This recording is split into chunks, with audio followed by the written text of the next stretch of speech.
O conto a seguir foi lido especialmente aos que possuem alguma limitação à leitura, tais como os deficientes visuais, os idosos, os dislexos, entre outros.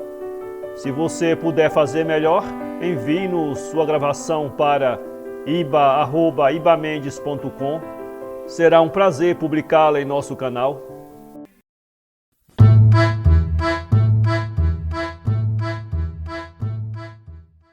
Venha ver o pôr do sol, de Lígia Fagundes Teles, voz Iba Mendes.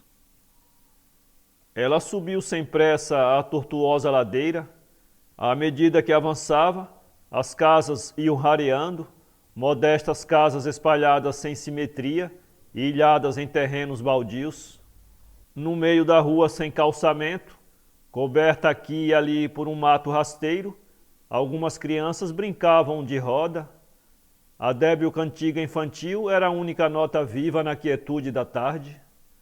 Ele a esperava encostado a uma árvore, esguio e magro, metido num largo blusão azul marinho, cabelos crescidos e desalinhados, tinha um jeito jovial de estudante. Minha querida Raquel, ela encarou-o séria e olhou para os próprios sapatos. Veja que lama, só mesmo você inventaria um encontro num lugar destes. Que ideia, Ricardo, que ideia! Tive que descer do táxi lá longe, jamais ele chegaria aqui em cima. Ele riu entre malicioso e ingênuo. Jamais, pensei que viesse vestido esportivamente e agora me aparece nessa elegância. Quando você andava comigo, usava uns sapatões de 7 léguas, lembra? Foi para me dizer isso que você me fez subir até aqui? Perguntou ela, guardando o lenço na bolsa. Tirou um cigarro. Hein? Ah, Raquel. E ele tomou-a pelo braço. Você está uma coisa de linda. E fuma agora uns cigarrinhos pilantras, azul e dourado. Juro que eu tinha que ver ainda uma vez toda essa beleza, sentir esse perfume. Então, fiz mal? Podia ter escolhido um outro lugar, não? Abrandava a voz. E que é isso aí? Um cemitério? Ele voltou-se para o velho muro arruinado, indicou com o olhar o portão de ferro, carcomido pela ferrugem. Cemitério abandonado, meu anjo. Vivos e mortos desertaram todos, nem os fantasmas sobraram. Olha aí como as criancinhas brincam sem medo, acrescentou apontando as crianças rodando na sua ciranda. Ela largou lentamente, soprou a fumaça na cara do companheiro. Ricardo e suas ideias. E agora, qual é o programa? Brandamente ele a tomou pela cintura. Conheço bem tudo isso. Minha gente está enterrada aí. Vamos entrar um instante e te mostrarei o pôr do sol mais lindo do mundo. Ela encarou um instante e vergou a cabeça para trás numa risada. Ver o pôr do sol, ah, meu Deus, fabuloso, fabuloso. Me implora um último encontro, me atormenta dias seguidos, me faz vir de longe para esta buraqueira, só mais uma vez, só mais uma vez. E para quê? Para ver o pôr do sol num cemitério. Ele riu também, afetando o encabulamento como um menino pilhado em falta. Raquel, minha querida Raquel, não faça assim comigo. Você sabe que eu gostaria era de te levar ao meu apartamento, mas fiquei mais pobre ainda, como se isso fosse possível. Moro agora numa pensão horrenda. A dona é uma medusa que vive espiando pelo buraco da fechadura. E você acha que eu iria? Não se zangue, sei que não iria. Você está sendo fidelíssima. Então pensei, se pudéssemos conversar um pouco numa rua afastada, disse ele aproximando-se mais. Acariciou-lhe o braço com as pontas dos dedos, ficou sério, e aos poucos, inúmeras rugazinhas foram se formando em redor dos seus olhos ligeiramente apertados. Os leques de rugas se aprofundaram numa expressão astuta. Não era nesse instante tão jovem como aparentava, mas logo sorriu e a rede de rugas desapareceu sem deixar vestígio. Voltou-lhe novamente o ar inexperiente e meio desatento. Você fez bem em vir. Quer dizer que é o programa e nós podíamos tomar alguma coisa num bar? Estou sem dinheiro, meu anjo, vê se entende. Mas eu pago. Com o dinheiro dele, prefiro beber formicida. Escolhi este passeio porque é de graça e muito decente. Não pode haver um passeio mais decente, não concorda comigo? Até romântico. Ela olhou em redor, puxou o braço que ele apertava. Foi um risco enorme, Ricardo. Ele é ciumentíssimo. Está farto de saber que tive meus casos. Se nos pilha juntos, então sim. Quero ver se alguma das suas fabulosas ideias vai me consertar a vida.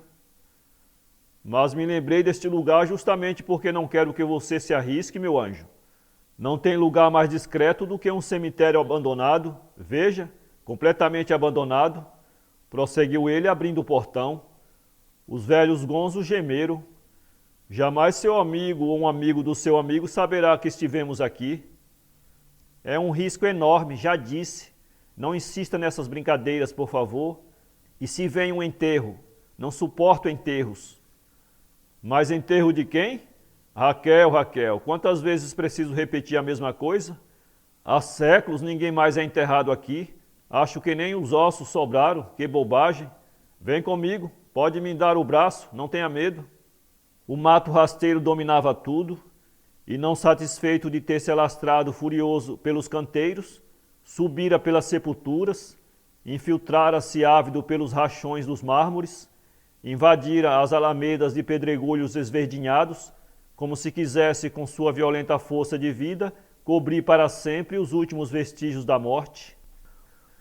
Os passos de ambos ressoavam sonoros, como uma estranha música, feita do som das folhas secas trituradas sobre os pedregulhos.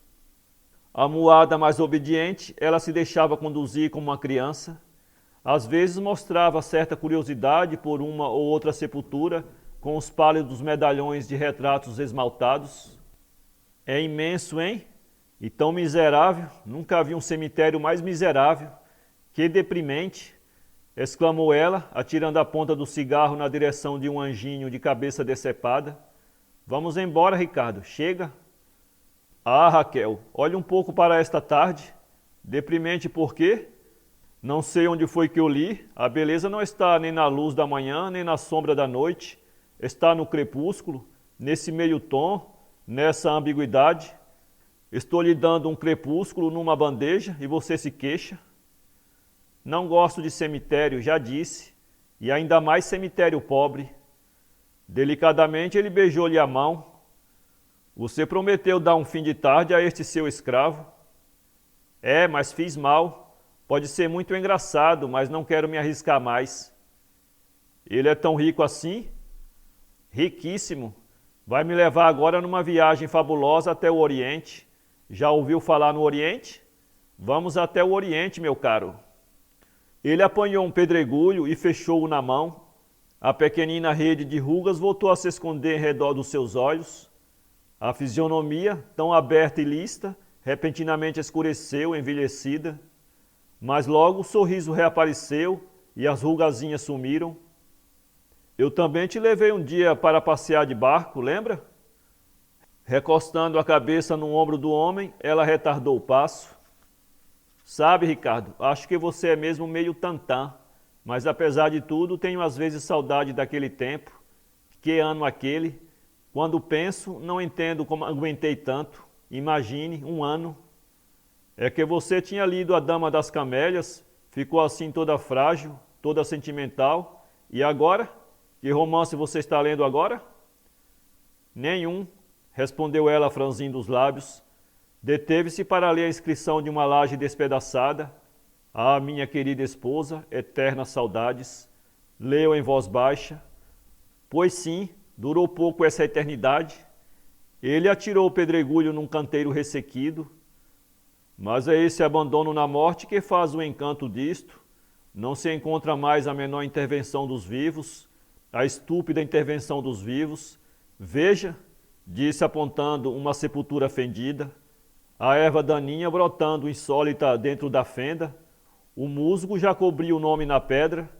Por cima do musgo ainda virão as raízes, depois as folhas. Esta morte perfeita, nem lembrança, nem saudade, nem o nome sequer, nem isso. Ela aconchegou-se mais a ele, bocejou. Está bem, mas agora vamos embora, que já me diverti muito. Faz tempo que não me divirto tanto. Só mesmo um cara como você podia me fazer divertir assim. Deu-lhe um rápido beijo na face. Chega, Ricardo, quero ir embora. Mais alguns passos. Mas este cemitério não acaba mais, já andamos quilômetros. Olhou para trás. Nunca andei tanto, Ricardo, vou ficar exausta. A boa vida te deixou preguiçosa? Que feio, lamentou ele, impelindo-a para a frente. Dobrando esta alameda fica o jazigo da minha gente. É de lá que se vê o pôr do sol. Sabe, Raquel, andei muitas vezes por aqui de mãos dadas com minha prima. Tínhamos então 12 anos. Todos os domingos minha mãe vinha trazer flores e arrumar nossa capelinha, onde já estava enterrado meu pai. Eu e minha priminha vínhamos com ela e ficávamos por aí, de mãos dadas, fazendo tantos planos. Agora as duas estão mortas. Sua prima também? Também.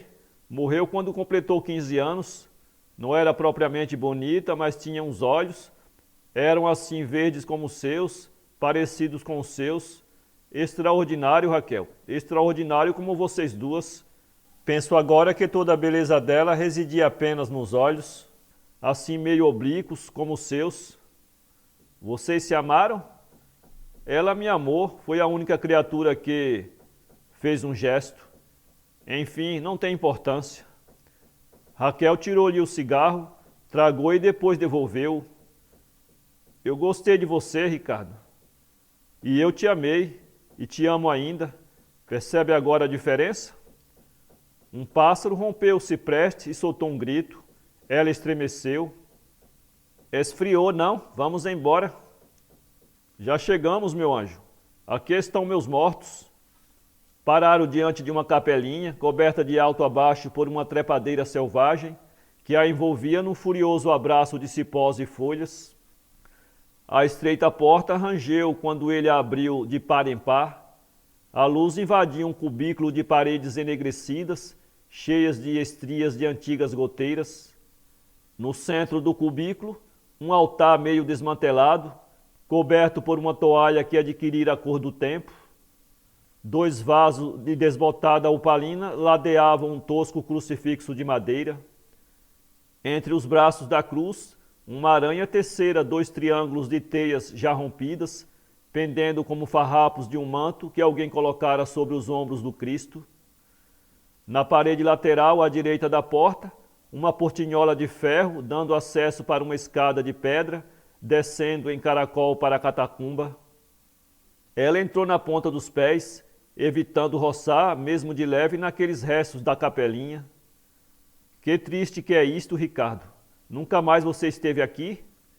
Ele tocou na face da imagem recoberta de poeira, sorriu melancólico. Sei que você gostaria de encontrar tudo limpinho, flores nos vasos, velas, sinais da minha educação, certo? Mas já disse que o que mais amo neste cemitério é precisamente este abandono, esta solidão. As pontes com o outro mundo foram cortadas e aqui a morte se isolou total, absoluta. Ela adiantou-se e espiou através das enferrujadas barras de ferro da portinhola. Na semi-obscuridade do subsolo, os gavetões se estendiam ao longo das 4 paredes, que formavam um estreito retângulo cinzento. E lá embaixo? Pois lá estão as gavetas, e nas gavetas minhas raízes. Pó, meu anjo, pó, murmurou ele. Abriu a portinhola e desceu a escada. Aproximou-se de uma gaveta no centro da parede, segurando firme na alça de bronze, como se fosse puxá-la. A cômoda de pedra não é grandiosa? Detendo-se no topo da escada, ela inclinou-se mais para ver melhor.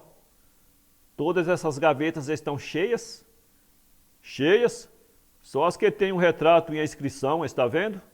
Nesta está o retrato da minha mãe. Aqui ficou minha mãe. Prosseguiu ele, tocando com as pontas dos dedos no medalhão esmaltado, embutido no centro da gaveta. Ela cruzou os braços, falou baixinho, um ligeiro tremor na voz. Vamos, Ricardo, vamos. Você está com medo? Claro que não, estou com frio. Suba e vamos embora, estou com frio.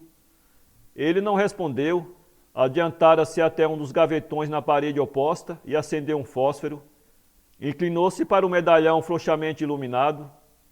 A priminha Maria Emília, lembro-me até do dia em que tirou esse retrato, 2 semanas antes de morrer.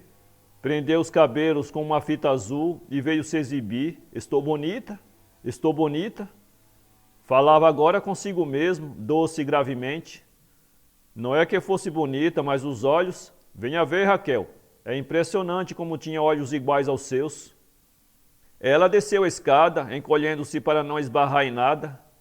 Que frio faz aqui e que escuro, não estou enxergando. Acendendo outro fósforo, ele ofereceu à companheira. Pegue, dá para ver muito bem. Afastou-se para o lado. Repare nos olhos. Mas está tão desbotado, mal se vê que é uma moça. Antes da chama se apagar, aproximou-a da inscrição feita na pedra, leu em voz alta, lentamente. Maria Emília, nascida em 20 de maio de 1800 e falecida, deixou cair o palito e ficou um instante imóvel. Mas esta não podia ser sua namorada, morreu há mais de 100 anos, seu mente... Um baque metálico decepou-lhe a palavra pelo meio, olhou em redor, a peça estava deserta, voltou e olhou para a escada. No topo, Ricardo a observava por detrás da portinhola fechada, tinha seu sorriso meio inocente, meio malicioso. Isto nunca foi o jazigo da sua família, seu mentiroso. Brincadeira mais cretina, exclamou ela, subindo rapidamente a escada. Não tem graça nenhuma, ouviu? Ele esperou que ela chegasse quase a tocar o trinco da portinhola de ferro, então deu uma volta à chave, arrancou-a da fechadura e saltou para trás. Ricardo, abre isto imediatamente. Vamos, imediatamente, ordenou, torcendo o trinco. Detesto esse tipo de brincadeira, você sabe disso, seu idiota. É no que dá seguir a cabeça de um idiota desses. Brincadeira mais estúpida.